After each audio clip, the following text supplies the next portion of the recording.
Change the color. First we go to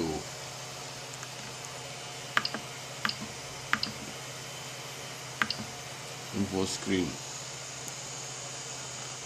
control, temperature, nozzle, and up to 180 minimum. 180, okay.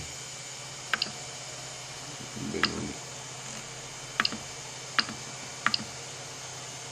okay, wait for that to 180 so it will be easily to pull up. Okay.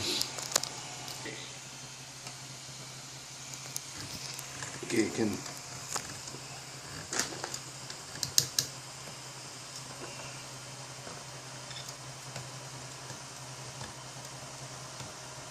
Can I do it? So that I will know how is that. So what? This thing, press. Press then pull the filament down.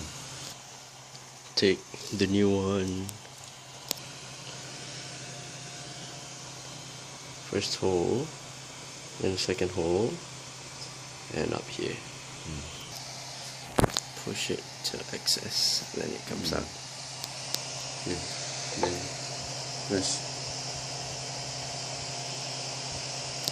So, press this, keep tugging on this, push it up. Yes.